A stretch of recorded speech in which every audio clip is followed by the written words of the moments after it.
Hey, what's going on there? My name is Michael with Wildlife X Team. I'm here at the yearly annual event for Wildlife X Team. I'm here with This is Brad. Brad, and what's your last name? McKee. And what we're going to be doing is I'm going to be meeting with some of the people that work at Wildlife X Team, and we are going to be having them share their stories, some information for you guys, for you to enjoy. So, what do you do? We do a lot of everything. People call us, they got raccoons, they got animals, we'll come in, figure out what's going on, get them out of there, get them caught, get all the holes sealed up, repair any damages. How do you remove them? Like, are they removed safely? Do you just go... We do everything humanely. Okay. Yeah, we do everything humanely. Okay. Usually what we do, yeah. So you're not going out and you're not like shooting them and like torturing these animals or anything like that? We want to give them a way out that they can go out, live their lives, and then our customer's happy they don't have a raccoon in their house anymore. Okay. Yeah, one of the biggest misconceptions people have of Wildlife X Team is they think we're going out and we're just like killing these animals or whatever, but we're like trying to get them safely returned to their home. Right, yeah, we just want them to go their way, live their life, and leave our customers alone is our goal. Yeah. So tell everybody, what is the most dangerous wildlife story you've ever had? Like, think people. Yeah. What is it? Best one we've done is in Oklahoma City. We caught a crocodile. Crocodile. I thought that was only in Florida. Yeah, I think it was a pest or something, pet that somebody let go. A pet crocodile. That was out in the pond, and they didn't want it there no more, so we went and got it out. How big was this? It was about 2.5 feet. 2.5 feet. Just hanging out. Do elaborate. So you just found it at a pond. Did police call, like... No, it was at a mobile home park, and we had some tenants call us, wanted out of there, so we went out there. Actually didn't know what to do, but it went pretty smooth. Grabbed him up, taped him up, and got him out of there. Were you worried of anything? For me personally, if a crocodile was there, I would turn the other way and I'd run. Right. So how did you handle this? Well, luckily I was bigger than him, so. I do think you're bigger than 2.5 feet. Yeah. Lucky it worked out. It was a hoax at first. I know. Yeah.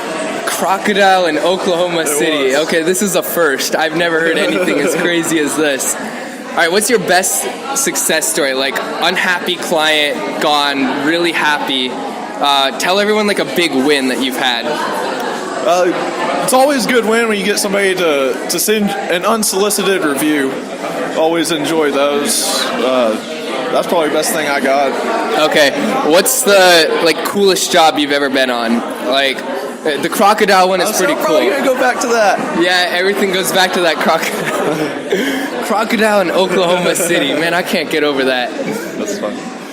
Do you have any other stories you want to tell us? Snakes are always fun. Snakes and addicts, go up there and shine your light. They'll usually come find you. You don't have to look for them too much. They'll seek you out. Okay. So those are always fun live action calls. Have you ever been bit before? I've been squirrel bit. Squirrel bit. How'd this happen? Got me. Had a squirrel bouncing around off a lady's curtains all over her living room. They closed off the doors, got it contained, and then ended up just had to grab the thing. It didn't go as planned. Oh gosh, where did he get you? I had welding gloves on. He found the seam on my welding glove and chewed right through it real quick. Chewed right through the glove. Right. I thought squirrels were nice, man. They look all cute. They're hanging around parks and they're quick. Yeah. And apparently they bite too. They like to. All right. Pick them up. Do you have any other stories you want to share? That's my good one. Okay. All right, we'll get someone else now.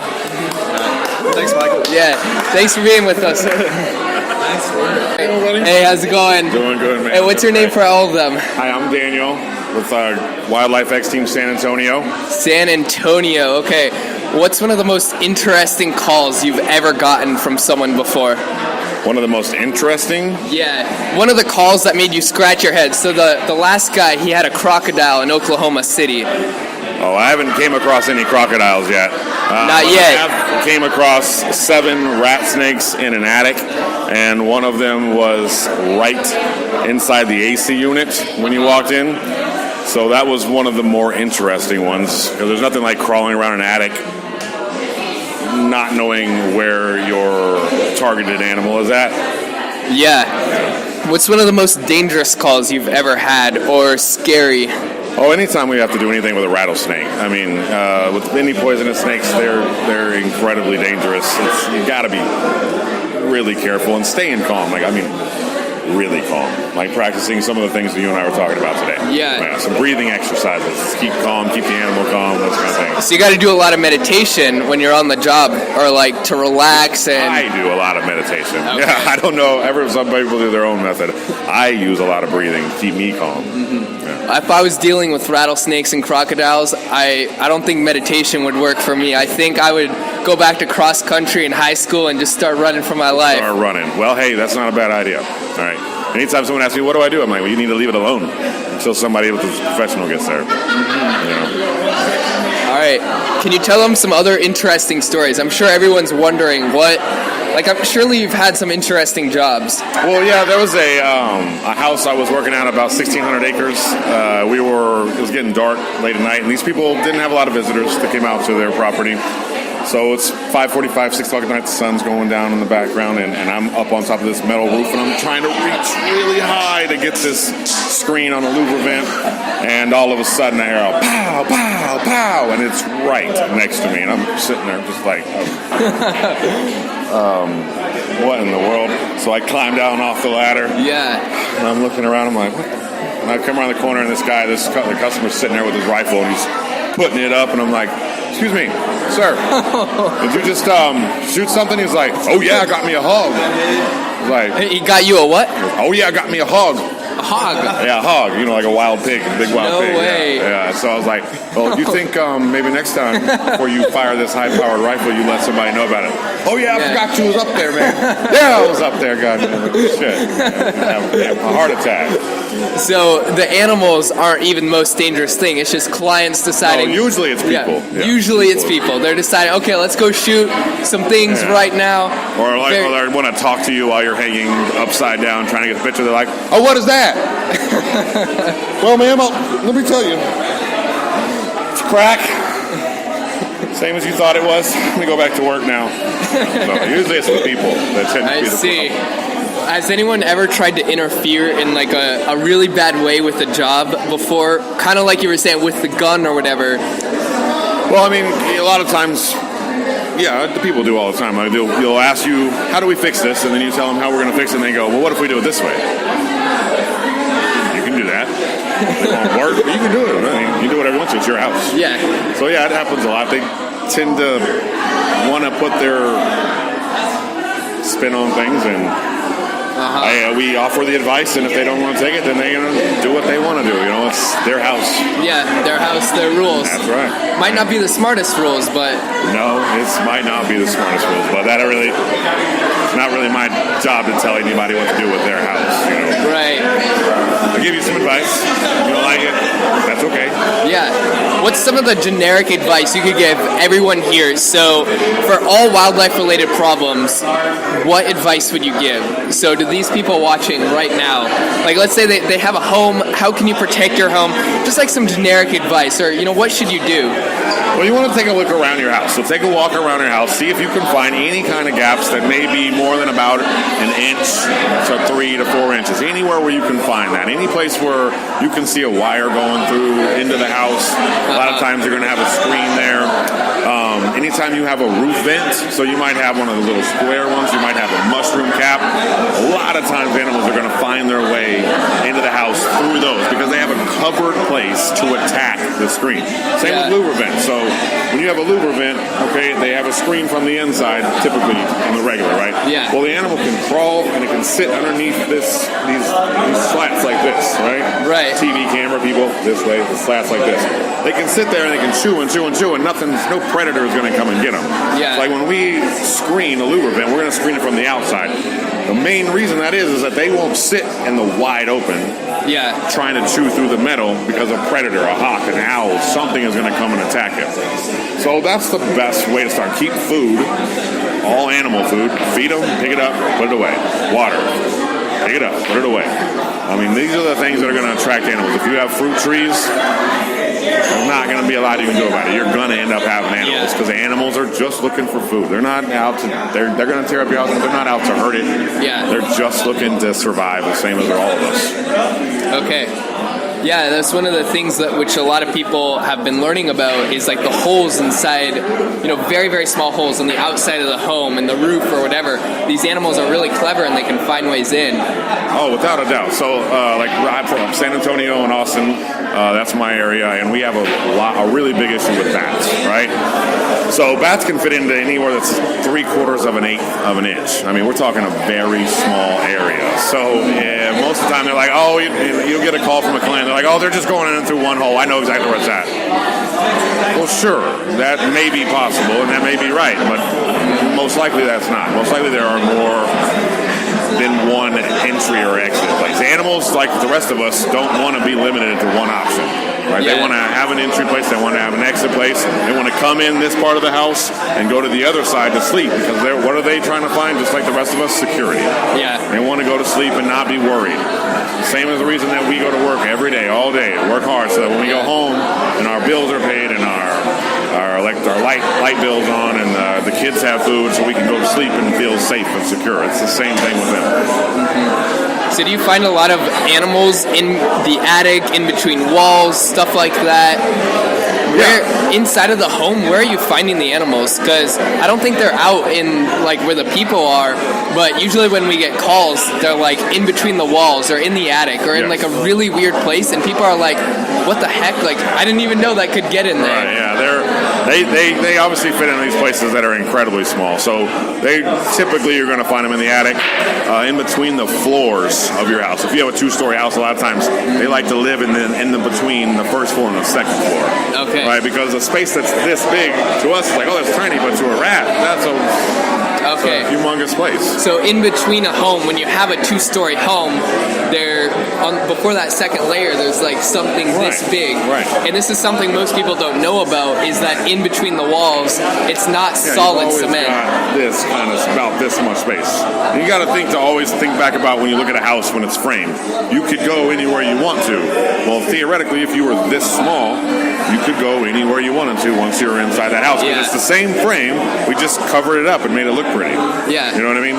So you still have that same space everywhere. So that these animals, that's a perfect place for them to create a nest or a roost. Okay. So that's what you're looking at. Do you think there's a lot more wildlife animals in people's homes than people even realize? Like, is it possible that in their home right now there could be a wildlife animal, or in yours, or in anybody's, but they don't even realize it because they're just silent and sneaky, or are they usually detected? No, it's it's absolutely possible, and in a high probability at that. Really? High probability? High probability. Really? Right? They come out, especially when you're dealing with like rats, they want to not be detected. I mean, they never want to be seen. So they're nocturnal. They come out late at night. They go back up before you wake up. Okay. Look, when builders build houses in general, they're not doing a bad job. They just don't think about the fact that the space they live this big in the eave of the house, which is where your roof and the soffit of your home come together. Mm-hmm. They just don't think about that. They leave it open because no water's going to get in it because it's covered. But they don't think about the fact that a month down the road, when an animal comes scurrying across the roof, which it's going to do, and it finds, hey, here's a spot where I can just chew a little bit and I'm right in there. So it's not a building issue. It's just the way it is. So that's why, especially even with San Antonio, we're trying right now to start getting to talk to some of these homeowner associations where they're having new developments built and saying, hey, why don't you let us, before these people move into these homes, let us come out and do an inspection? Because fixing these problems at the beginning, right, at the very beginning is a lot. I mean, we're talking about saving a lot of money. Yeah. And getting it fixed now and never having, not never is not a good way, but avoiding these issues with a lot higher probability of success. Yeah. Does the job get a lot harder and more expensive when there have been babies born or kits or whatever? So if rats come in between the walls or whatever, and then suddenly they have babies, does this get more complicated and expensive? Oh, absolutely, yeah. Without a doubt, because the more animals you have, the more destruction you have. More animals breed more animals. So you get more feces, you get more urine, you get more fighting, so more noise, more scratching. What does the feces and urine do to the home? Well, it can do a number of things. First of all, it's going to bring an odor to your house. And a lot of times people get used to it, so they don't even notice it. They think it's like old home smell or something that. And then we walk in and we're like, oh, okay, you have raccoons. They're like, well, we haven't even taken you up there yet. I'm like, oh, well, that's raccoons. See, because I smell it all the time, and that's what it is. Yeah. I'll go get all the evidence for you. I'm not done, but I'm just telling you that's what it is. Right. So they carry diseases. It causes people to have a lot of allergy issues, and they might not they don't put two and two together. It's like, oh, well, I always had allergies. Well, why don't we try cleaning the area where your air conditioner is at, where it sucks in all the air, and see if maybe we remove all this feces and dander and rat hair and possum hair and raccoon hair. Maybe we clean all that out, disinfect it, put some brand new insulation up there, seal this house up. Once you talk to me about a month later, let's see how the allergies are doing. Really? Yeah, absolutely. That's really interesting because I was born and raised in Omaha, and I had allergies growing up, but when I moved to Phoenix, we moved to a new home, and my allergies are completely gone. I've had no respiratory problems at all, and so thinking about that, it could be very well possible that there was something going on there. I would say it's a good possibility. I mean, there's, climate change, the difference. You got a dry climate, there's a force of that as well, but it happens all the time. And we have several people that have been a part of this company for a long time who have success stories from families who have children who are sick for a long time.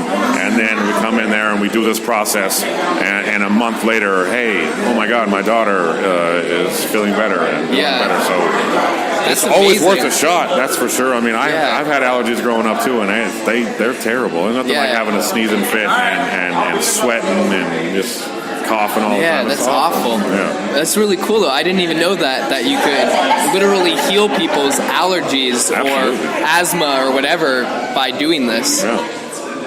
What kind of diseases get spreaded, though? So we talked about the odors, the allergies, and then you mentioned diseases can be spread. How do these animals spread diseases if they're just living between the walls in the attic or whatever? They're not having direct contact with humans. What's the problem with that? Sure. So one of the main problems is that as they poop, or they defecate, or however you want to leave their scat behind, that when it starts to dry, okay, what tends to happen is as it dries, the poop becomes a little bit easier for it to break off and become airborne, right? So just minor things. Wind gets up there, someone gets up there to put some Christmas decorations away, or they need to pull down the Thanksgiving decorations, and they start sliding around this poop that's already gotten harder and moved, and they break it open, and it pops up in the air, and now it's floating around in the air, and the AC system turns on, right? And then it gets sucked down in the air conditioning system, and now it's blown into the house.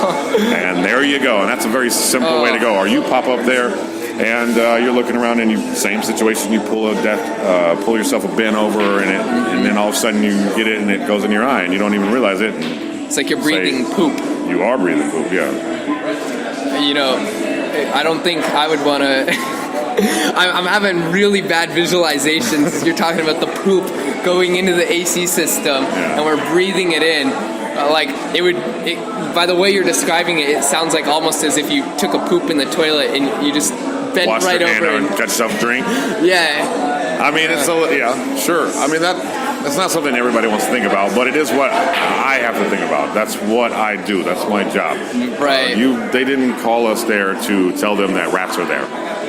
They know it. Yeah. They didn't call us there for me to go, yeah, you got squirrels, see you later. They called us for us to resolve this situation for us. Yeah. So the more I know, the more the people that work with me know, the more that the people that are in this room know, the better opportunity, the better chance we have of being successful. And that's what it ultimately is about. I tell the people that work with me all the time, listen, I don't care how long it takes you when you're there. I want you to find out, how do we solve these people's problems?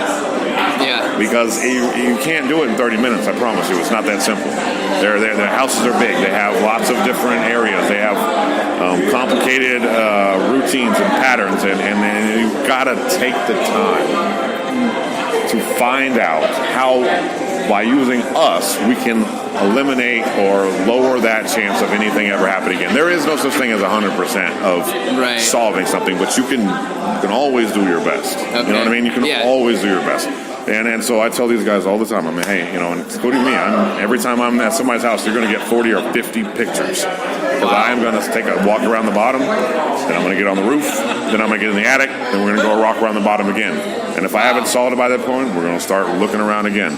Because I like to think of myself as a Sherlock Holmes. Like, I am not going to stop until we figure out how we can help this customer, you know, this person. Because this person has called me and they need my help. Yeah, it sounds a lot like detective work, actually, where you got to figure out. That's how I think of it. Yeah, like you got to figure out where they're coming in from, how many animals are in there.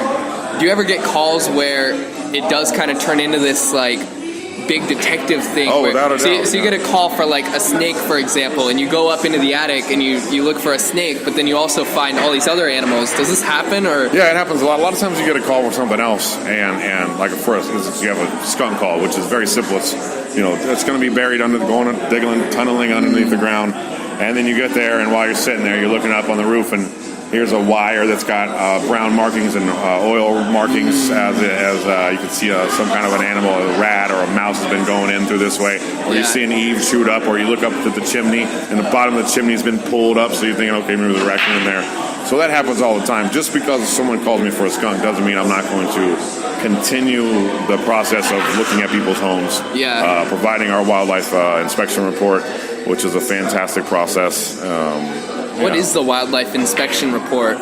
Well, it's to show up to a house and do a thorough examination of the home. So go, like I said, just how I do it. I get there, I usually start at the very beginning, and I look up at the front of the house. I take a picture of the front of the house. I want that to be my first picture in my file. That way, if something were to happen a week, 2 weeks, 3 weeks down the line, and I pull up these pictures, the first picture is the front of that house. So it allows me to like, boom, okay, all right, that's where it is. Yeah, Margie's house with the tree in the front. Yeah, with the tree on the left, with the orange tree. Yeah, I got it. All right. Okay.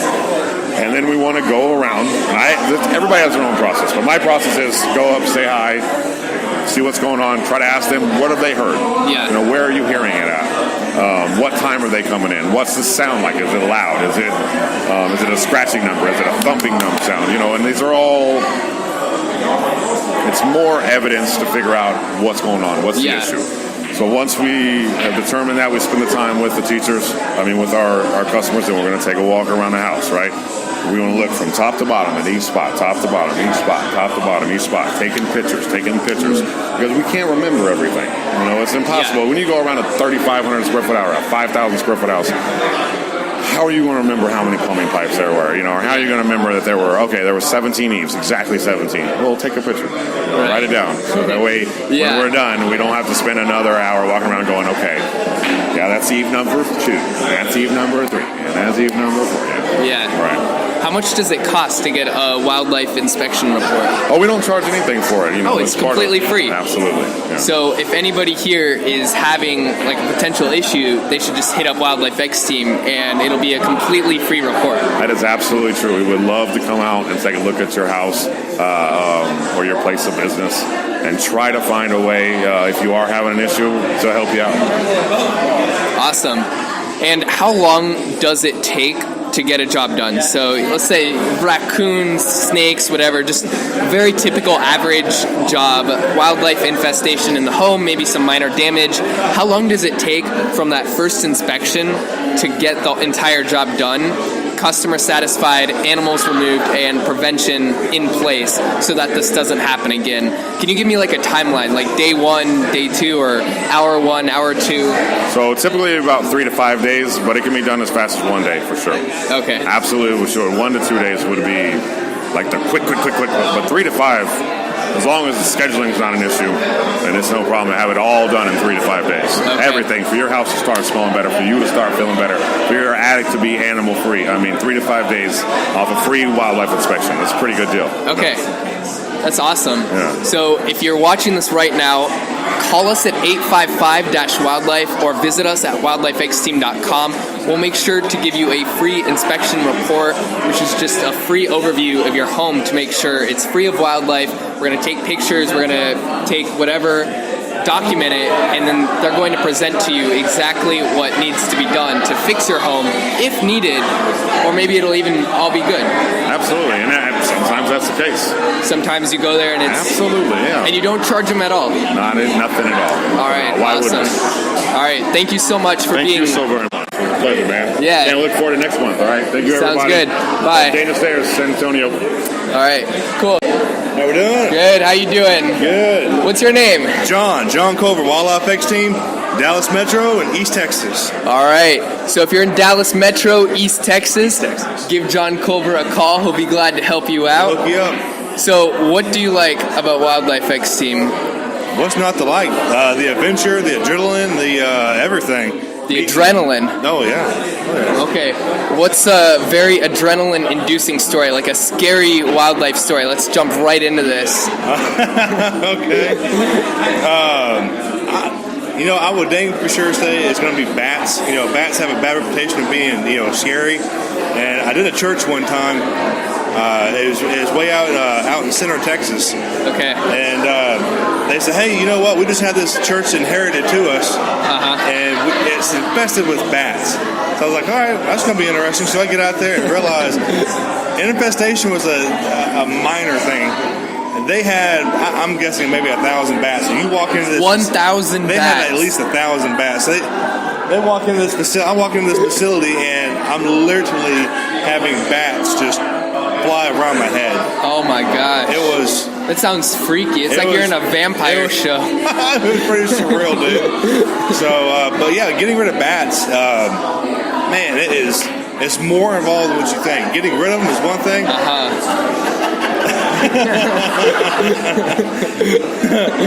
The cleanup process is a whole different story. Really? It's a very intensive process. It took us 6 weeks to get that job done. 6 weeks? 6 weeks. Wow. Yeah. It's about have you ever been... Hang on! Whoa. Have you ever been bit before? No. Did you get bit on that job? No? No. Not at all? PP&E, man. PP&E. What's PP&E? Personal protection equipment. Okay, what's all If you this? follow the rules, you don't get bit. How long have you been doing this for? Over 2 years. Okay, 2 years and you haven't got bit. Not by a bat. Not by a bat. You got bit by anything else? I had a squirrel bite me once. Anything else? Nope. What happened with the squirrel? How did this bite you? It's one of my first squirrel jobs I've ever been on. So I bought this company in December, and it was probably January. I get a call about a squirrel in a chimney, and at the time I really didn't know a whole lot about what I was trying to get done. So I get up on this chimney, and it had babies. I was like, I'm just going to grab the baby. No, that's a bad No. That's a bad choice. I reach into through the screen and get this chimney, or get this baby squirrel. I mean, just a baby. And all of a sudden, Mom just came out of nowhere. Out of nowhere. I'm pretty sure she cussed me out. Probably. Well, could you imagine if aliens came down from Earth and they tried to take some mom's baby? It doesn't matter how advanced the society is, they're going to come. That mom is going to take them out. That's called agape love.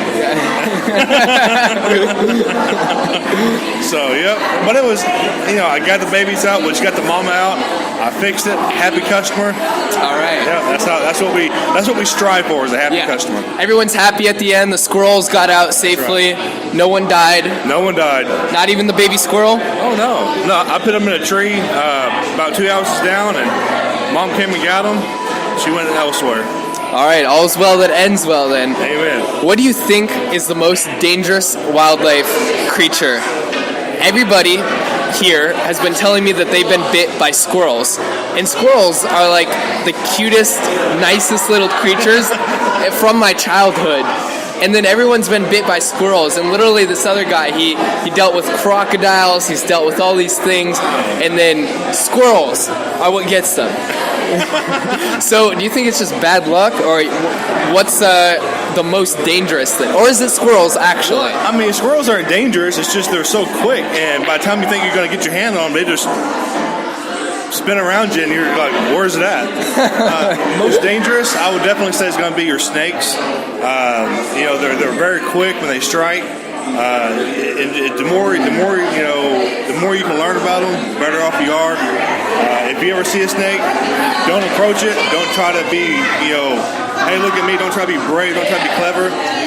Call someone that can come out and get them. We're trained to do that kind of stuff. But yeah, I would definitely say snakes would be one of the most scariest things, just for the fact of how quick they can be.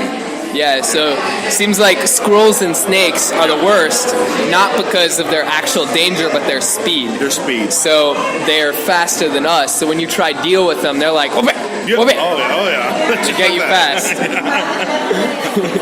Now, I remember one time I got a call from a bank at like 11:30 at night, and they said, "Do you handle snakes?" I'm like, "I do." They said, "We need you to get out to our place now. We have a snake in our ATM." Snake in the ATM. In the ATM. What? It was a drive-through ATM, and I'm like, "Okay, this is cool." So I get out there, and I got the bank president. I've got police officers. Oh man. I have everybody out there, making sure, I guess, more about I'm not going to steal any money, because they had to open up this ATM for us to get in there. And all of a sudden, You're like, this could have been a very profitable job if no one else showed up. A profitable job. I'm not going to say it wasn't. I mean, you got to imagine, by the time I got dressed and got out there, Wow. we're approaching almost 12:30, 1 o'clock in the morning. Wow. So it's an after-hours call. So you're going to charge more money for that. So we opened up this ATM, and this little bitty snake just curled up. And basically, it was kind of, I think it was February, March, so it was cool outside. It was trying to get in there where it's warm. Oh, all yeah. this equipment. That was his butt. So they opened up. The cops were watching me. This little thing, I just reached in there, picked it up. It was more like, okay, you got me. How did it get into the ATM? Did it crawl through the... Yeah, so from the bottom, there was a weather stripping that was missing. A what? Weather stripping, like a rubber, okay. like a rubber seal. And so it just crawled right up on in there. Wow, and it got right inside, and they had to open it up and everything. It was pretty cool. It's really interesting. Yeah, so a lot of people got my picture. So it's more of a big publicity. Cops knew who we were. Yeah. So, yeah, if my guys ever got caught speeding out there, I'm pretty sure we could get away with it. We're going to pretend you didn't say that, though. We're going to edit that out for the video. Hey, no, we're speeding to the jobs, right? We're trying to get the jobs done as fast. I mean, you got to get there quick, Yeah, you never know. A snake is trying to rob a bank. That's right. We had an older woman one day. One morning, she came down and opened up her drawer to get a spoon out for to get her sugar for her coffee, and there was 2 possums curled up in her drawer. 2 possums. 2 possums. That was a fun. In a random drawer. In a random drawer. So what happened was, it's a pier and beam house, and they dug under the house, came up the wall, got into the kitchen sink. Well, the drawer was just pushed in. Yeah. Crawled up in the drawer, and then just, all right, we're gonna go to sleep. We're tired. Wow. Yeah. They were asleep. They were asleep. So I just reached in there, grabbed them by the tail, had a cage opened up, dropped them in the cage, closed the door. Well, actually, I cleaned out all the feces. Yeah. So yeah, that was. Oh, there were feces in there? Oh yeah. That does not sound pleasant at all. No. That's another thing that people don't realize, that when they mess with wildlife, they're constantly walking over their own feces, very unclean. So they're not like a dog or a cat or like a domesticated animal. Yeah. They don't realize what they're doing as far as pooping and walking over it. So that's why whenever we do handle them, we're very equipped to do it with gloves, face masks, with that we don't breathe any kind of spores from the feces. Yeah. So we're very conscious of what we do. The chemicals we use to clean up.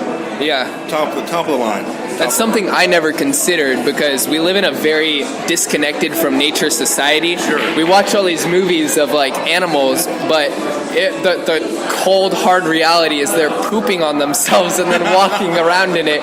Or if you get a wildlife infestation, Right. they're pooping in your home and urinating and everything. In the attic, oh yes. Yeah, so one of the things some people are wondering is like, why don't I just remove it myself? Why should I have an expert do it?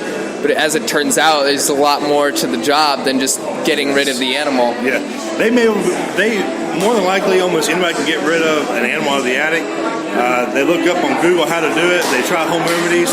They get them out. They think, hey, great, the job's done. I'm just going to, put some new wood up here. But they don't realize that all the feces and mating and birthing that's taking place up in that attic is what we call pheromones. So those pheromones is attracting other animals back into that attic. Once the animal has made that attic their home, they're going to do anything they can to get back into their home. It's kind of like, say you locked the house, you went out on a date, you came back, you're like, oh man, I lost my house keys. Where's my house keys? Oh, they're at the restaurant. Well, I'm going to try to get back in.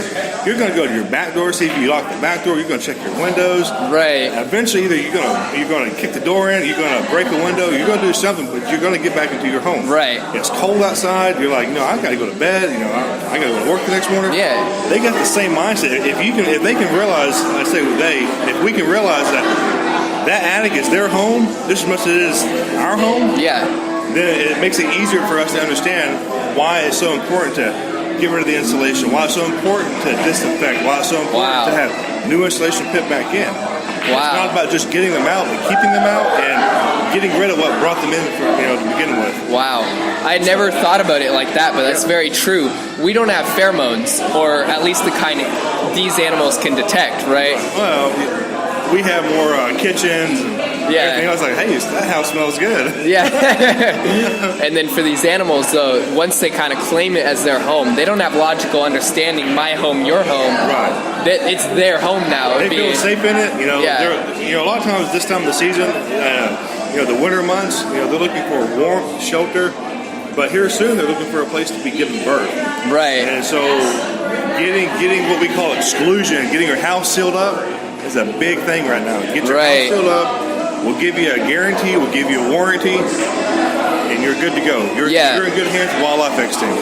Yeah, and it's not just getting them out of there, but keeping them out, like you said. So you gotta figure out how they get in the home, right? That is correct.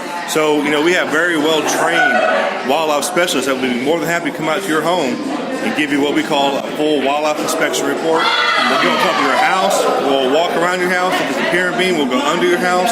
We'll identify any pipes that are it's got a loose hole, drilled out with a pipe coming through your floor.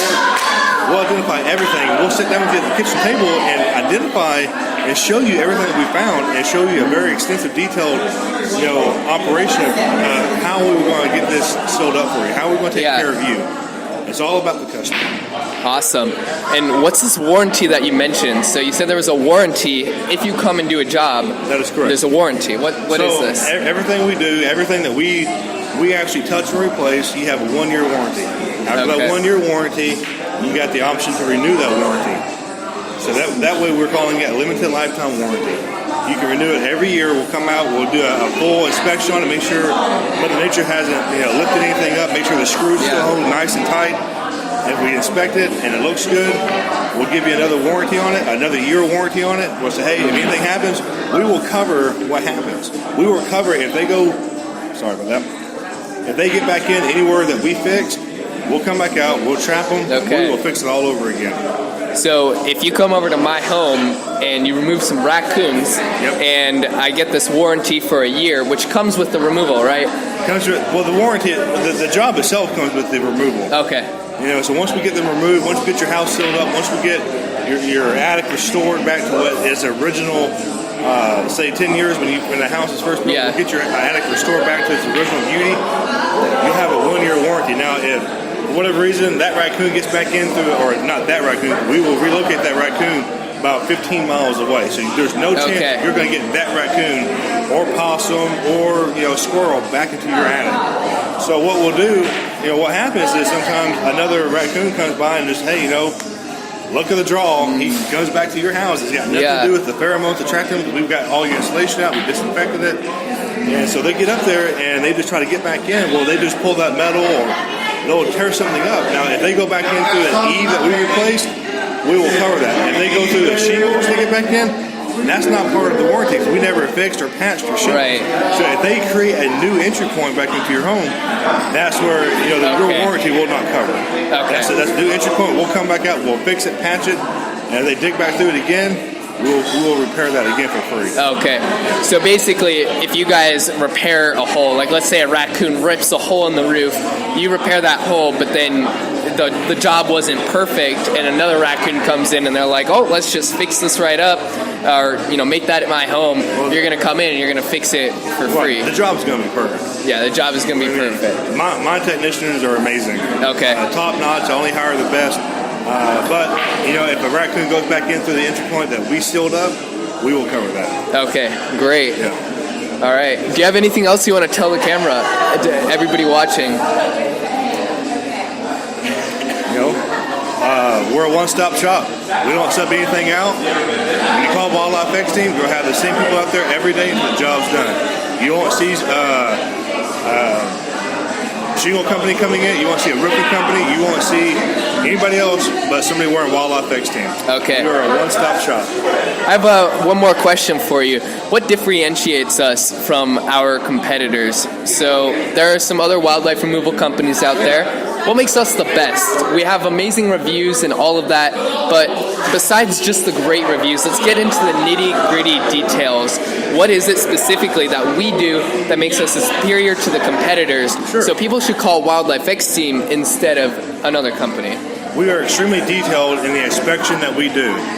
We have a 52-point inspection on your home, and we will identify every aspect of a possible entry point.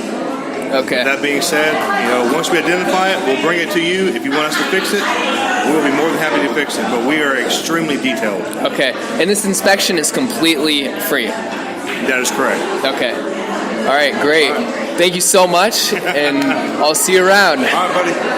Hey, what's going on, guys? It's Michael here with Wildlife X Team, and I am with... Jason Livingston. I own Colorado and Utah. In Colorado and Utah. How long have you been with Wildlife X Team?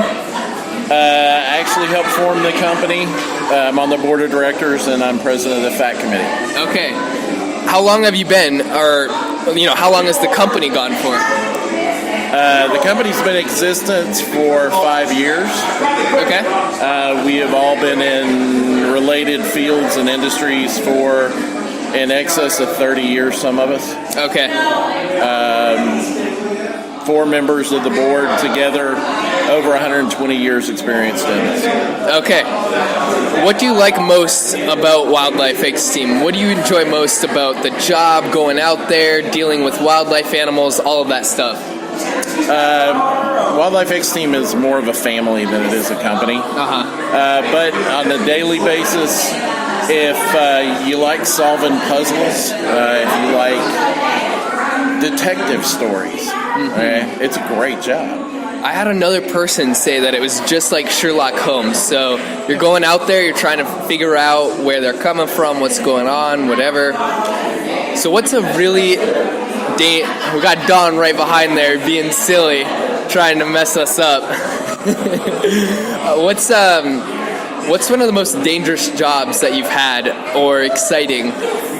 Hard. Dangerous? Probably some of the reptiles that we deal with, poisonous snakes, sometimes larger reptiles. Okay. What kind of larger reptiles specifically? Alligators. Alligators. What's it like dealing with an alligator? It's a lot of fun. It's a team effort, though. Okay. Wait, what states are you in again? I'm in Colorado and Utah, but I was actually in Texas for about 20 years before I went there. Oh, okay. And that's when you dealt with the alligators? Yeah. Oh, wow. Yes. Go ahead. So, what's one of the dangerous situations you've been in? I think, most dangerous, like where you could have been harmed by an alligator or by a wildlife animal. They were trying to bite you. Well, it's not so much the animals, okay? That's not the danger. Really? The danger is the remnants from the animal, okay? Feces, urine, saliva, okay? That's the stuff that carries disease. Those are the vectors that we're actually cleaning up. Okay. Okay? That's what we do for a living. We're all just a bunch of big Boy Scouts, and we're just trying to make people healthy and happy and safe in their own home. Okay. how does these diseases get spread from the saliva, the urine, the feces, whatever? How does this affect us? Well, I mean, you've been asking a lot of the guys if they've gotten bit. Well, I mean, that's direct saliva blood contact. Right. Okay, that's really dangerous. But in most of the situations that we run into, you're dealing with dried feces and saliva. Some of the diseases, especially the viruses that they carry, can encapsulate. Hang on 1 second. Shut up! There we go.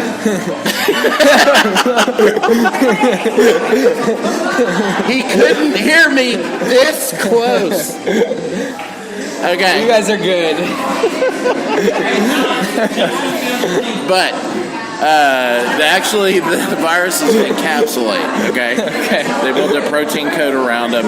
They can survive for hundreds of years. Anthrax, you can't wipe it out once it's created. Wow. Okay, so there's areas where testing was done with those diseases. That what? But areas where that was tested are still off limits. Okay. And that's been, almost 100 years. Wow. So this if an animal defecates and urinates and whatever in your home, these diseases can literally stay there for decades or potentially hundreds of years. Almost forever. As long as they're undisturbed. So, do you think everyone then should maybe have like a yearly or twice or 3 times a year kind of inspection of their home? Or we recommend that they have a yearly inspection. Yearly, okay. I mean, if you have an electrician come out once a year or an HVAC guy, HVACs really, as long as they're sealed properly, shouldn't give you any problems ever. But if an animal tears into it, it's going to be blowing that stuff into your home. Okay. Yeah, so you'd be breathing in poop and stuff. Basically. Wow. Yes. That is really gross. Not a good thing to think about. Yeah, what we do is disgusting, Michael. Thank you. It's not all cute animals and stuff like that. It's they're adorable, but adorable little animals do have their hard side to deal with, and that's what we do. Right. So people out there do not actually have to try and do it themselves. Okay. What's one of the most interesting stories that you can share with people? I've been doing this for a long, long time. The most memorable one that I have is the story of the Christmas ghost, which we kind of joke about every once in a while when people remember it. Christmas ghost. Yeah, I thought they were nuts too. Had a nurse call me. Lady's about 92 years old. She called. I went out. She couldn't get this elderly woman not to stink. Okay. To smell bad. Okay. I mean, it's a harsh way to put it, but she just could not get this woman clean. Okay. And she said, I bathed her 6 times today. She still smells bad. I don't understand it. Is there something bad in the house? I'm smelling. What's going on? The stinky Christmas so, ghost. I went up in the attic, and they didn't have insulation. They had 3 feet of raccoon feces in the attic of this house. So we contacted her son, who lived in New York State. He gave us a credit card and said, fix it. Okay. This little lady was kind of confused, and she would tell me, oh, it must be the Christmas ghost. It must be the Christmas ghost that's making the smell. Really? And I just assumed the lady possibly had dementia. And I worked in medicine for a long time, and I'd seen it before. Nothing new.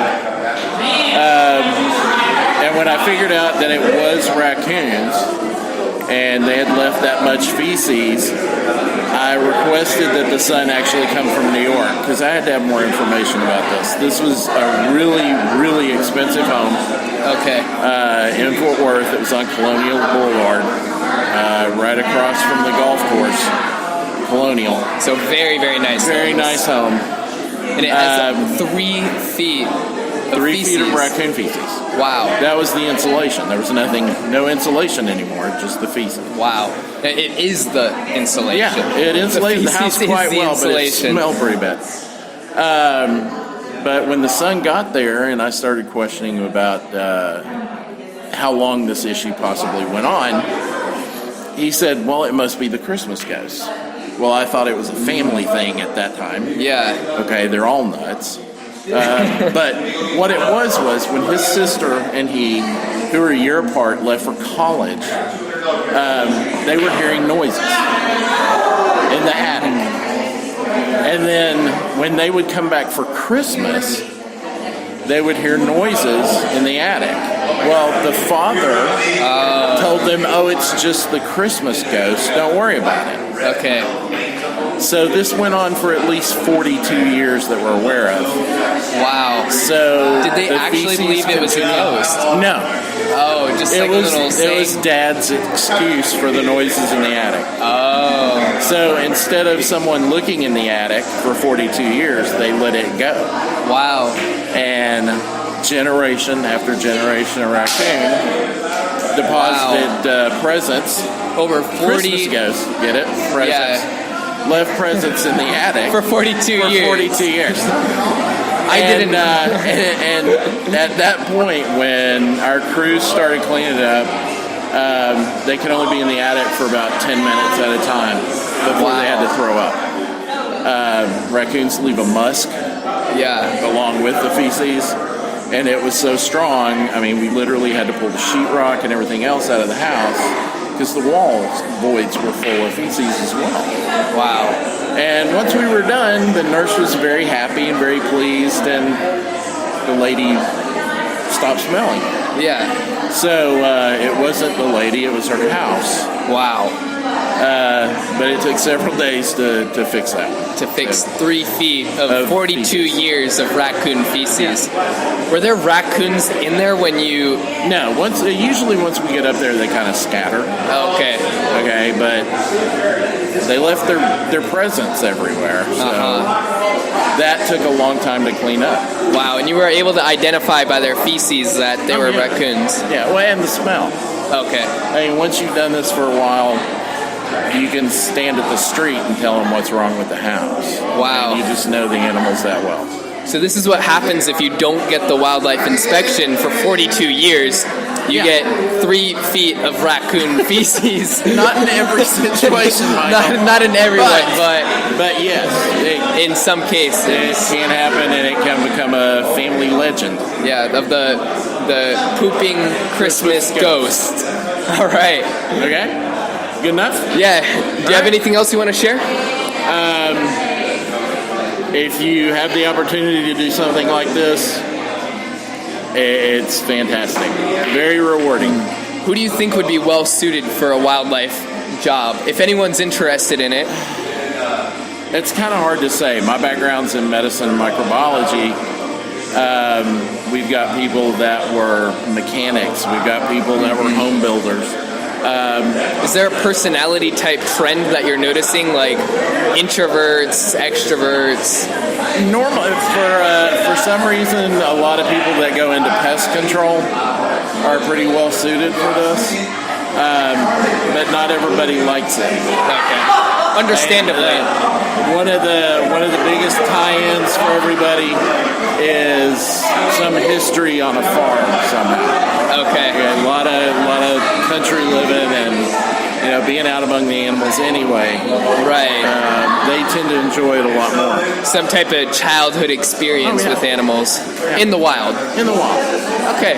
Okay. All right. Thank you so We much. good? Yeah, we're good. Thanks, Michael. Thank you. Take care, buddy. Yeah, hey, what's going on, Wildlife X team? This is Michael here, and I am with Miranda. And where do you work from? Memphis, Tennessee. Miranda from Memphis, Tennessee, and we're going to quickly interview her. We're going to be talking about Wildlife X Team, some of her interesting jobs and whatnot. So, tell me, what is your favorite thing about working with animals and doing Wildlife X Team related stuff? So my favorite part would probably have to be the fact that I'm able to use my degree. I went to a university, got a degree in wildlife biology, and so being able to use all of that information that I learned and applying it in the field on a daily basis, and also sharing my knowledge with the customers while helping them solve their problems. But working with the animals themselves is an absolute blast. I mean, every animal's different. They have their own personality. Yeah. And so sometimes it's a challenge because whenever you go to try and trap a raccoon that seems like, oh, okay, I've done this several times, but I've found one that's been trapped before. So no matter what I do, I cannot, like, it is the hardest animal I've ever had to capture. I think this raccoon's smarter than me right now. Wow. You know, I read some articles online. We had made some content about raccoons and how they're getting smarter in the urban environments. Like, they are very, very intelligent. Smarter than dogs, smarter than cats, Oh, yeah. scientifically speaking. So what have you tried to do to catch this sneaky little raccoon? So I'm having to manipulate this cage trap like none other than I've had to do before, because if you just set your bait in there, they're able to reach through the sides. So you have to cover that back panel of the cage without cutting off their airflow by covering the whole cage. Yeah. Well, you think, okay, maybe that'll do it. But then they reach over and they grab the food without stepping on the paddle. So then you have to secure the bait to the cage after you have it covered, like duct tape the back half. And then even then, I've had them still, get that food out. Still figure it so out. I have to really, really work with the trigger mechanism on the door to set it and make it super, super sensitive. And then barely open a can of food to where and secure it to where they absolutely have to really move around in that cage, and maybe not by just stepping on the paddle, but moving the cage would be enough to have that door shut on. Wow. So it takes a lot. Every situation's different. And we do it safely too, so we can't just shoot the raccoon or whatever. We actually gotta No. we gotta take care of the animals and safely return them to the wild and everything. Oh yeah, I always do a wellness check on every animal that I capture, and if it's not suitable for release, thankfully, my husband works for Tennessee State Parks, and at the state park that we're at, one of the other rangers is a certified wildlife rehabber. So any animal that doesn't really pass a full wellness check, I'm able to take to her. She's able to fix them up, and then in about a couple days, they're ready for releasing. That's amazing. Yeah. A lot of people, they have a misconception thinking that a wildlife removal company is just going in, killing animals and whatnot, but really we're trying to take care of them and safely return them to where they'll be happy, so we're happy, they're happy, everybody's happy. Oh yeah, the clients absolutely love to learn that I've got really good connections with the rehabber and that I have actually quite a bit of knowledge about the species themselves. Of course, I'm no expert by any means, but I feel like all the information I've learned, my experience through college handling some of those animals as well, has really prepared me, and it makes the customers more comfortable too. Yeah. So I'm able to share that knowledge with them. Do you have any childhood experience with wild animals or whatever? I had another person and he said that he noticed for a lot of people that love this job that they have some type of childhood background of being on a farm, being out in the wild. Do you have that experience? Not on a farm, but we did grow up on quite a big piece of land, and so with my dad running the lawnmowers, we ran into a lot of times he'd find the little dens for the rabbits. So every once in a while, thankfully, hardly ever hit any, but we were able to go and pick up those baby rabbits and just pull them, and it was so cool. And I grew up hunting and fishing as well, just being out in the woods. So I grew up around wildlife, loved it. That's what drove me to go to college for it. That's amazing. I had done the bunny thing as well. I'd been mowing the lawn and then we found bunnies in a little hole, and I was like, oh, thank God I didn't kill them. Now they get to live, and they were really cute. And one really weird animal I found in my backyard was actually a turtle, which is really weird because we have a fence, so we have no idea how the turtle got there, but there was a dying turtle and we saved its life. Well, that's good. Yes. So what is one of the most dangerous jobs that you've had with Wildlife Extreme? I'd have to say the most dangerous would be whenever we were getting young out of an attic Getting out of an attic. Yeah. So it was probably about mid-April. So the raccoon young were, I want to say, about 6 weeks old, maybe. And we had already rescued one out from the wall because it fell down from the attic in between a wall. And so we had to cut that drywall out above them and reach in and get that baby raccoon out, which that was really cool, being able to just reach in there. I mean, it was angry, it was biting the glove, but I mean, they didn't have any teeth, so they were just like gumming you to death. Yeah. But that's not the dangerous part. So we get up to the attic, and the back half of this guy's roof is open for some odd reason. We can't explain it, like how it's that way. The guy didn't realize the roofer had left it that way. It was open. What do you mean by open? You could see the top of his porch from the attic. Like, there's this gap about that much. So literally wildlife animals would crawl right up and go right inside of it, their and in attic. fact, the mother raccoon did that because she heard us and the babies, because we were removing the babies from the house. Yeah. And she came charging in at us, and Wow. needless to say, it shocked us. I mean, I'm used to like dealing with raccoons in cages all the time. Yeah. Maybe like other side of the attic, I see like a head popping up, but nothing charging me. So my boss and I kind of backpedaled across the rafters a little bit. Yeah. So that would probably be the most dangerous thing I've had to do, is an angry mother raccoon. Wow. It sounds like that is the case for a lot of people, where anytime you're messing with kits or any young wildlife animals, these are the ones you got to be extra careful with, because that mom, if she's not there, she's going to come and find you. Yes. Yep, she's gonna get you all right. Yeah. So earlier you said something about animal personalities. What did you mean by animal personalities? Like they each have their own, what do you mean? Yeah, so some of the animals that you capture, like I've had some really calm raccoons. Some of the younger ones, whenever they're still technically juveniles, they're not yet adults, but they're much larger. Probably whenever they're, I'd say, about 6 months old. They can be pretty spunky. You wouldn't expect it, but they can be pretty spunky. Some are pretty chill. With possums, they're my absolute favorite. So anytime I get a possum job, I'm just super excited, because some of them you can handle because they're typically really, really docile creatures. And as long as you got a pair of gloves on and you've had some experience, you can pretty well reach into a trap. But that's only for people who've had experience. Yeah, so do not do this. We are not responsible if your hand gets bitten off. Leave it to us. Yeah, they've got 50 teeth, and sometimes they really 50 teeth. Yes. These possums are so cute, and you just ruined them for me. They're so cute. They're still cute on the outside, but they open up and they got 50 teeth. Yeah, they try to use that as like a really big defense mechanism to show all of those pointy teeth, like, hey, I can bite you. And they can bite pretty good. I've been bitten before. Really? Yeah, but it's just so great to see how different each animal is. I mean, some, they're spunky, they want to get out of the cage. Some are actually very, very sweet. And some are just there to mess you up. If they get the there to chance. mess you up. Yes. They are not happy for whatever. No. They're having a bad day. They did not like the fact that they got trapped. Yep.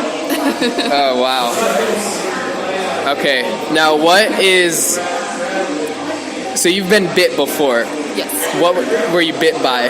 Possum. A possum. Yeah. Anything else? Almost bit by a snake. Okay. And for the opossum, how did it end up biting you? So it had messed up its nose on the trap. So it had a little bit of a bloody nose, and we had some powder that we were going to put on it, help it clot, make it feel better. And I was already like petting it a little bit, calming it down, soothing it before I got it out of the cage. And my boss at the time, he's like, well, here, I'll get it out and you can put the powder on it. Well, I don't know what it is, but every possum we've come across never liked him at all. Really? Like, always wanted to bite him. So he was trying to reach in there, it snapped at him, and I said, here, let me get it. like this possum Yeah. was okay with me. So I reach in there and he bit me, It but got I got you. gloves on, but it still left a good bruise on my hand. Wow. But It we bruised you through the gloves. Yeah, so his teeth actually didn't pierce through. I got really lucky on that because I wasn't wearing the big bite-proof gloves. I was wearing my typical just work gloves. Okay. But it got the knuckle, and they got really, really powerful jaws. A lot of wildlife do. So even if they don't pierce through the glove, it's still going to leave a bruise just from the Wow. amount of pressure whenever they clamp down. So this is really why people should leave it to the experts, because Yes. even with a light glove, they can just pierce right through it, leave a bruise, and really kind of hurt you. Oh, yeah. Wow. Plus, you have to worry about several diseases as well, especially with raccoons. Possums, not a whole lot, but What kind of still. diseases do raccoons spread? So raccoons are known to be a carrier for what they call raccoon rabies. It's Okay. slightly different from canine rabies, and I believe it's more closely related to the feline rabies. That's what I've been told. I'm Okay. pretty sure, but don't quote me on that. But that's the big issue with that. But thankfully, in Tennessee, especially on the western side, there hasn't been a reported case in well over 15 years. Okay, that's good. Yeah. But if you do get bit with an animal that has rabies, that's pretty bad, right? Like fatal? Yeah, it's really bad. So that's why you need to just let the experts handle it. Even if they have the rabies in their system, it may not be well enough into their system where they're displaying all of the signs. Right. So if you get bit by one, you definitely need to go to the doctor and get tested, and also, if at all possible, have that animal tested. Unfortunately, to be tested, they have to be euthanized, but it's for your own safety at that Yeah. point. And with rabies, from what I've read online, you can confirm this. Basically, with rabies, if you get it even as a human, by the time symptoms start appearing, it's usually too late and you're going to die. Yeah. So if you get bit, you just really need to go to the hospital immediately. But I would just recommend don't ever put yourself in a situation where you Right. could get bit. Or a Just- pet. Yes, yes. This is why you gotta let the experts handle it, and you get bit or a pet gets bit, they gotta get the shots immediately. Otherwise, you can get very, very sick. Oh yeah, and you don't want that for your pets either. No. What do you think is the most dangerous animal for the public in general? Like, you know, crocodile, shark, whatever. wow. What do you think is the most dangerous? I really don't know. I mean, personally, it's spiders, Okay. like the brown recluses and the black widows. I mean, those are like the main two venomous ones that we have in our area.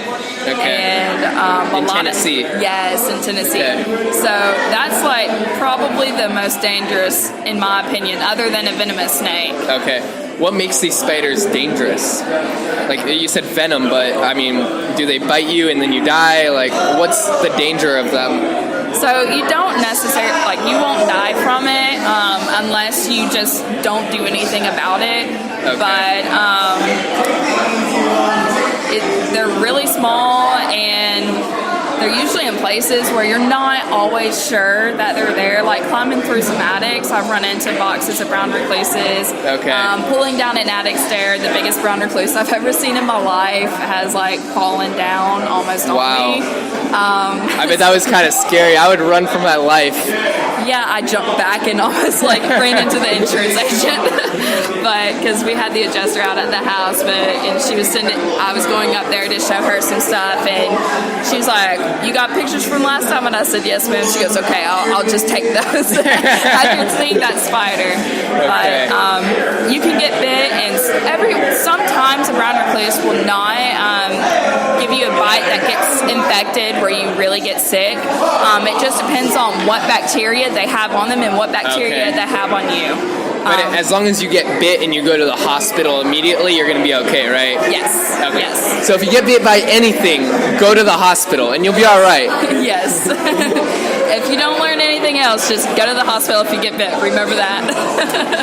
Have you ever had a client get bit or a customer, whether it be during a call, before a call, after a call? Have you ever had someone get bit? Thankfully, no. All right, let's cross our fingers and hope that doesn't I change. know. And what's the most interesting job you've had? So, something that made you scratch your head, or that was just really, really fascinating, or like, wow, this is crazy. I'd have to say the one groundhog job that I've done. Okay. It was at an office that was out of a trailer, and so it had gotten underneath the trailer because the paneling was missing in several spots, and it had torn down the ductwork that was underneath it and some of the insulation and crawled up in there. Okay. And so I was like, well, if it's under there, I might be able to, get this catch pole on it, the snare, and get it out, and we'll get it done really fast. Well, I crawled under there with the catch pole and the light and everything, and I was thinking, I can find it, I can figure out where it's sitting, just because it would be hanging down a little bit further, and I couldn't find it for the life of me. So I started pushing up on it above my head, and I mean, there's only 2 foot of room under there. Yeah. And so you're tight under there. You're yes. oh, this is not comfy. Yes, but so I was like, man, I'm probably gonna have to smoke it out, because there's no way I'm gonna be able to find this thing under this whole trailer right now. So I kind of push up a little bit where my head's touching that insulation where it's hung, and I start feeling a little pattern on the top of my head. That groundhog was on top of my head with only this much in between me and it. Wow, it was right yes, there all along. on my head. So I got out from underneath there, and at that point we tried to fog it out, but it didn't care at all. Really wanted to stay there. Oh yeah, he'd made his home there. He was loving it. It was comfy, and it was nice and warm. What we had to end up doing was essentially closing up all the other entry points except for one in that paneling, and setting a large cage trap. And I put some little russet potatoes in there. Some what potatoes? Little russet potatoes. I mean, I've heard that, I see them getting into gardens all the time. We had a garden growing up that groundhogs just tore up. We could not keep them out of. So I got some potatoes, and that evening as she was leaving, the office lady was leaving to go home, she looked over there, and there he was in the cage. And whenever I pulled up, no lie, he was literally laying back in the cage with a potato in hand. He was really enjoying life. Yes, he was happy. Whatever goes on in life, just chill out and have fun with it, I guess. Yep. It reminds me, how you said you were under there and it was right there, right over your head. It reminds me of these stories where, I'm looking for my phone and I can't find it, and then I'm like, oh wait, it's in my pocket all along. That's what it was like for you. Oh yeah, except it was dancing on my head. Earlier in our meeting, we were talking about potentially using Cheetos as bait. Cheetos as bait. Yes. Do you like Cheetos? I do. But I have to refrain whenever I use them as bait, because I'm not going to eat out of the same bag. Is it true though that it's effective? It does work pretty well. Whenever I'm trapping for rats, I mainly start out with peanut butter, and if that doesn't cut it, I'll throw some Cheetos in the peanut butter. And if I see that they really go for the Cheetos and they've really been avoiding the peanut butter, if I use a glue trap, I'll just put Cheetos in the middle of the glue trap. And have you ever tried peanut butter and Cheetos? Because people say peanut butter works and Cheetos work, so I would just put Cheetos on top of the peanut butter. Yeah, I've done the whole stick your hand in the peanut butter jar, then reach into the bag of Cheetos, and then throw it in the back of a cage, a small cage trap, and I've caught a couple squirrels that way. Wow. Yeah. They really wanted their peanut butter Cheetos. Yes. It does not sound good, but they love it for some reason. I don't know what it is, but I do know that I love Cheetos, and peanut butter is great as well, so I can understand why they love it. Yep. All right. Do you have anything else that you'd like to share with everybody watching? I think I'm good. All right. Thank you so much for being here. Yeah. Have a good day. Thank you. All right, cool. Hey, what's going on, guys? It's Michael here with Wildlife X Team. I am here with Jeff Livingstone. Jeff Livingstone with Wildlife X Team. And so we're going to just be doing a quick little interview for you. You're going to share some of your experiences and stories and whatnot.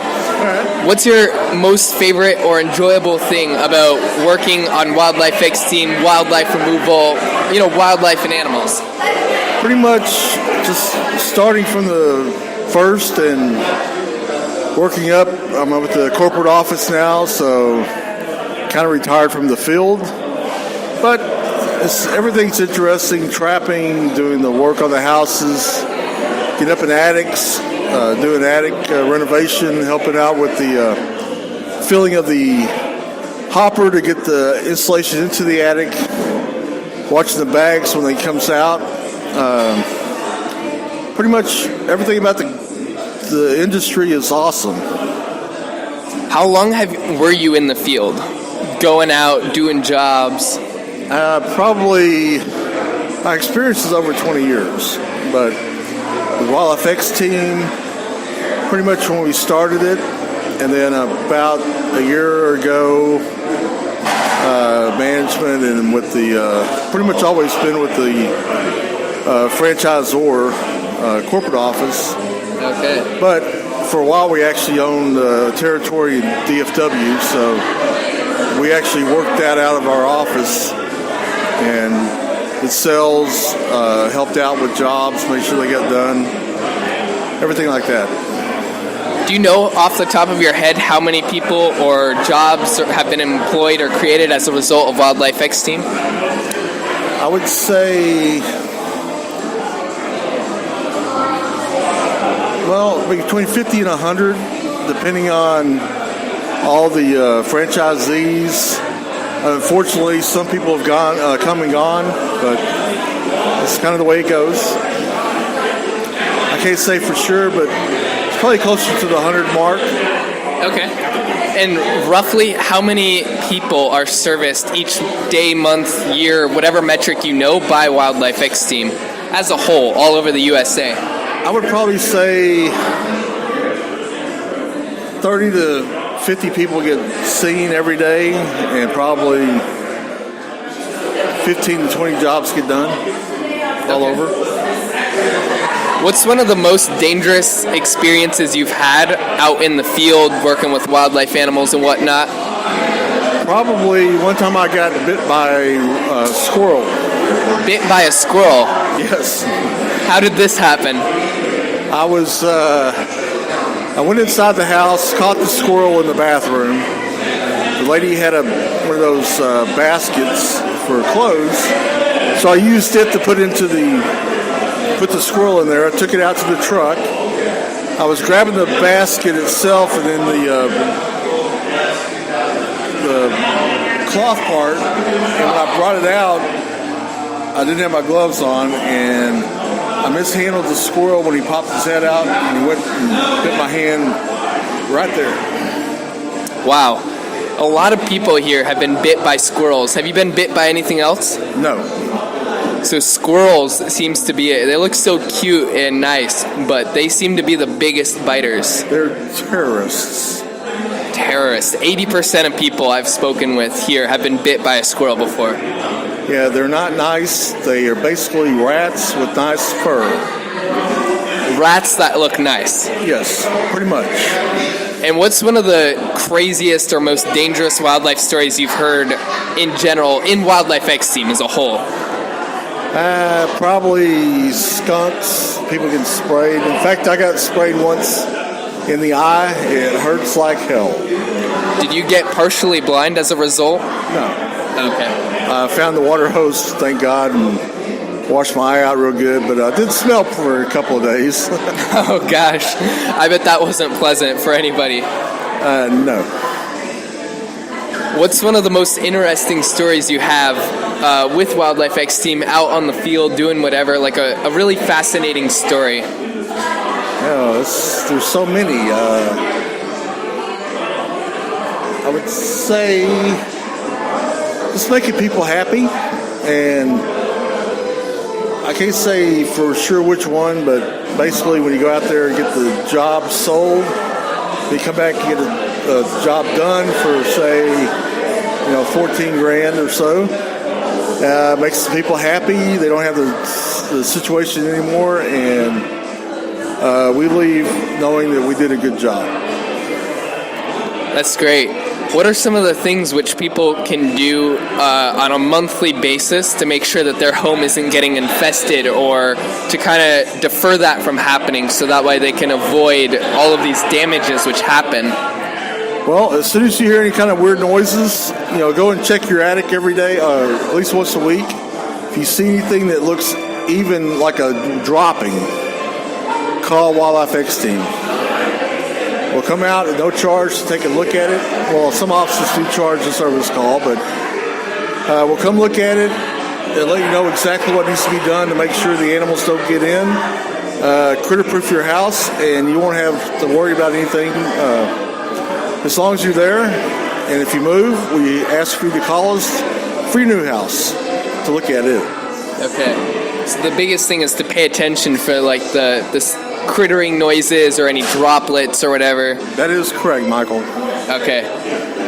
And what are some of the biggest damages you've seen to homes caused as a result of wildlife infestation? I've seen complete soffits ripped down by raccoons.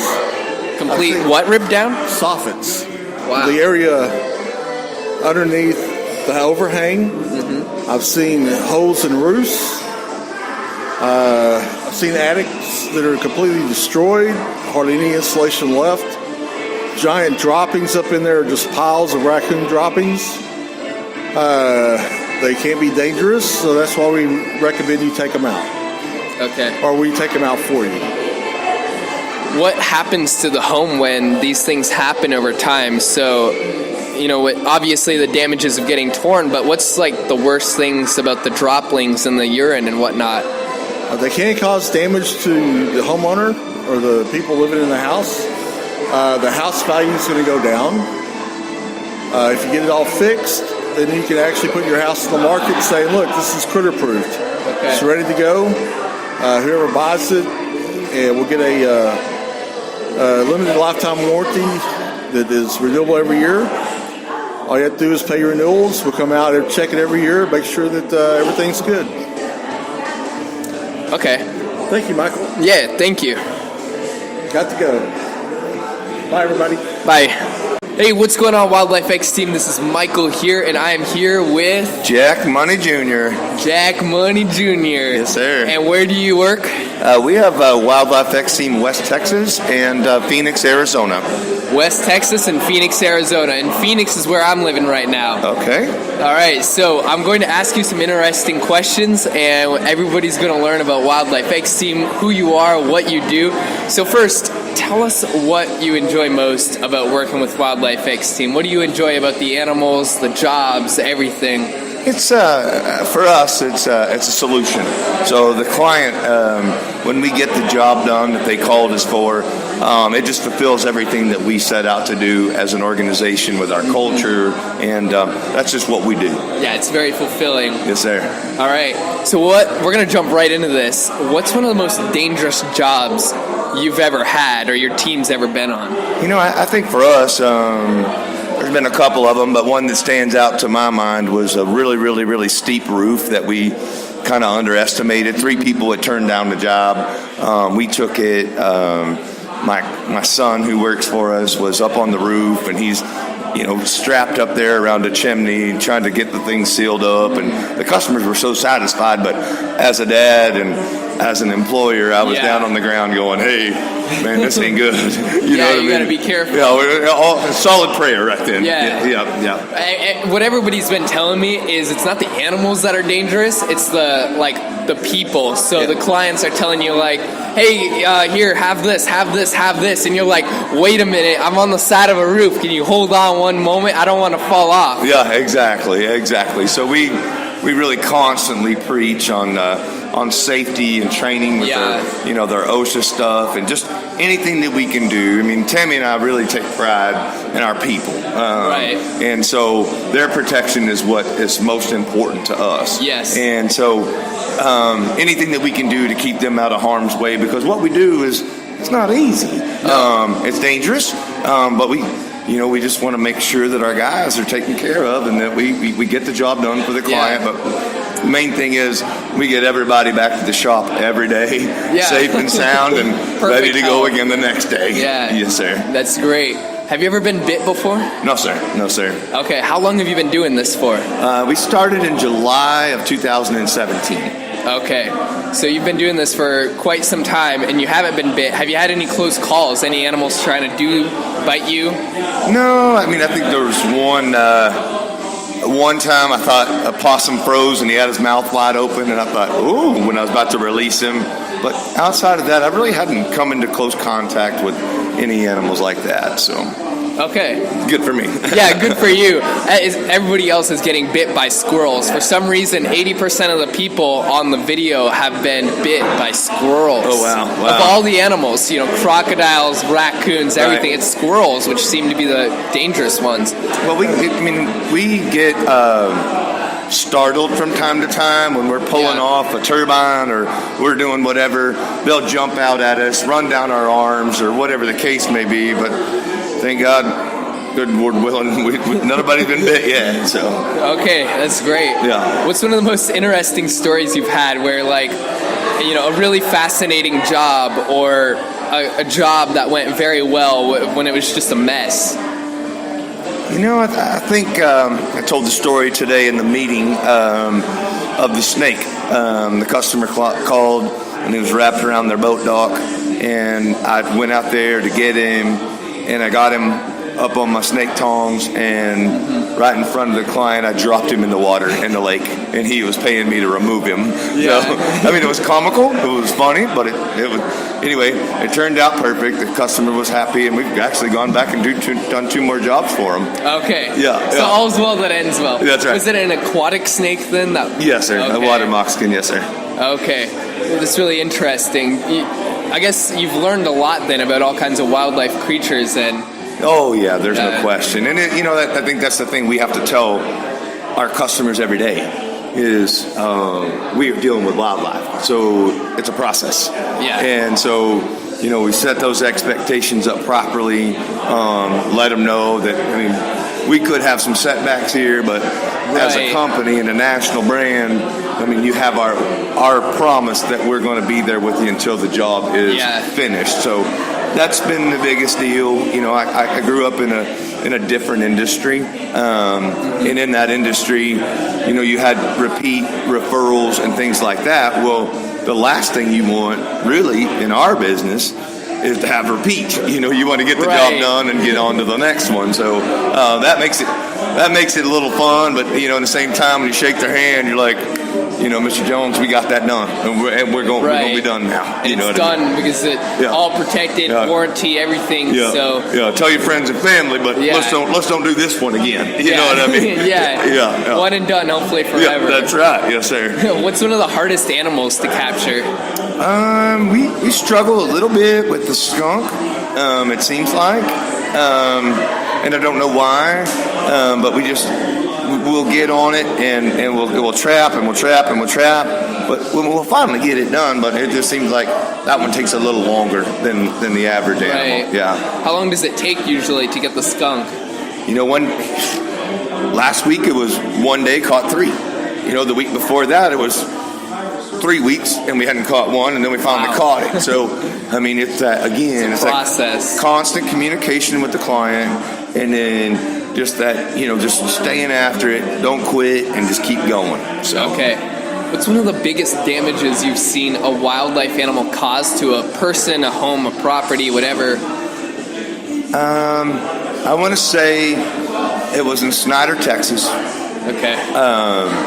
The customers called us. They had just bought the house 6 months ago, and they had bees, and they were attacking their dogs. Oh. And so we got out there and did our inspection, and it was a cedar siding house, and there were 7 white holes in the wall where it had obviously been treated prior to. Right. 7 different times. Yeah. So I said, what, with this many, we've got to do something different. Yeah. So they were like, what's the solution? I said, let's pull the wall out and see what we got. Okay. And it was 11 of the largest beehives you'd ever seen in your life. They were probably All behind it. all behind that siding. So all people were doing was shooting Ooh. stuff in there, thinking they got them, sealing it up, charging the client.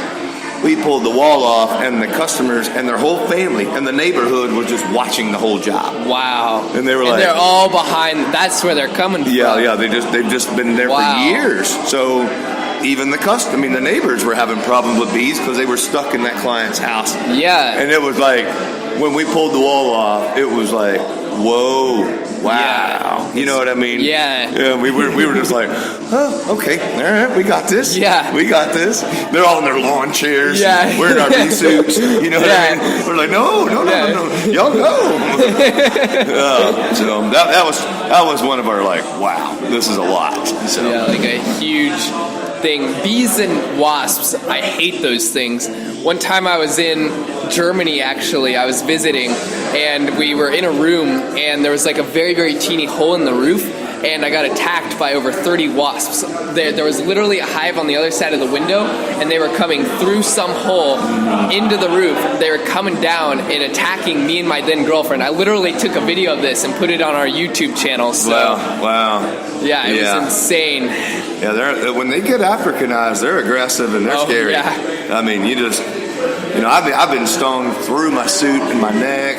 Gosh. They go up your legs, and anyway, I'm just like a magnet for those guys. But anyway, that's just part of the job. Yeah.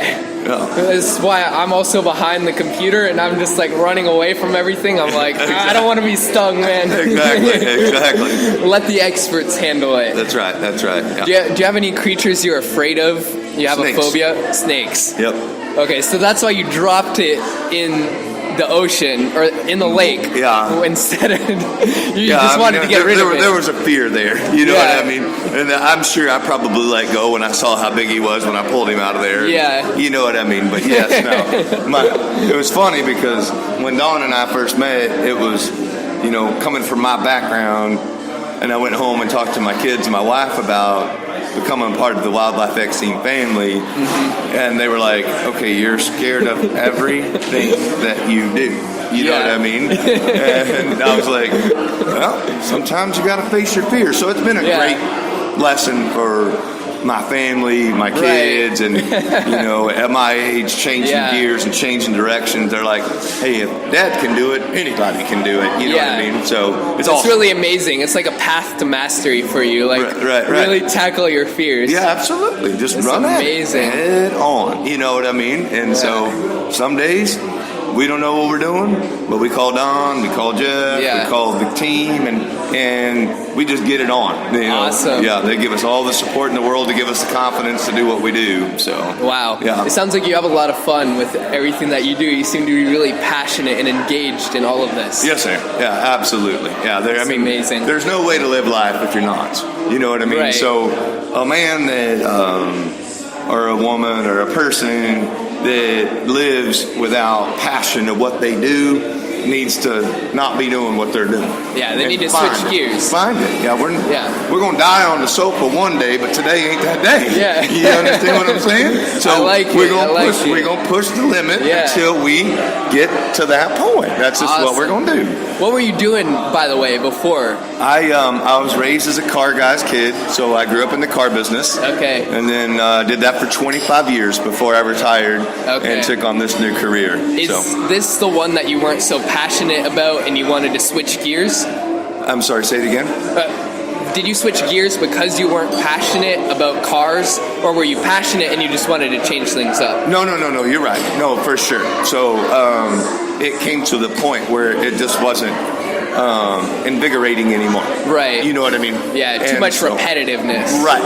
Okay. And after doing it since I was 10 years old, you see what I'm saying? Right. So, and then this came along, and we talked for 2 months before I got into this business. Okay. I mean, I went to training, I studied, because when you've done something your whole life, you're a master in it. Right. And I was a master of none in this one. Ma'am, we're going to have to cut you off. Sorry. We'll edit that one, Michael. Yeah. Okay. Yeah, no worries. Yeah. But yeah, no, so it one of those things that, to find something new and have some fun with it and That's things like amazing. that. Yeah. So, and it's been a wonderful experience. Wow, that's amazing. Is there any advice that you would give to everybody as like a preliminary step to dealing with wildlife issues? Like, how do you protect your home? What's something simple that people can do, simple and affordable, which people can do to kind of protect their home? I would say this. I mean, the one thing I would say is a lot of times we walk around things in our house that, need a little attention, need this, need that, whatever the case may be. But my number one advice would just be aware of everything around your dwelling, whether it's your business, your home, whatever the case may be. Just be aware. You know what I mean? So we may have heard a noise, or we may not have heard a noise, or we may have, the pest control company said, I found a few mouse droppings, let's put some traps up there, whatever. That's great. But when it comes down to protecting your castle, protect it properly. Right. You know what I mean? So just And get it done early. Be aware. Yeah. Be aware. That's what I would say. Okay, that's amazing. Do you have anything else you want to share with everybody here on YouTube? No, I'm just going to say right now that Wildlife X team across the country, we're a dedicated family. You can see behind us, we're having a good time, celebrating our year. We'd like to bring that joy into your home and let you experience what qualified professionals. We have lots of fun here at the annual meeting. We do. But because we're celebrating. Because at the end of the day, we love what we do, and we love taking care of our clients. Yeah. And we love Jason Livingston because he's our zoologist, and he teaches us all kinds of things that we'll never be able to repeat again, but we'll help you. All right, so if you have any wildlife problems, give us a call at 855-WILDLIFE. That's right. All right, thank you.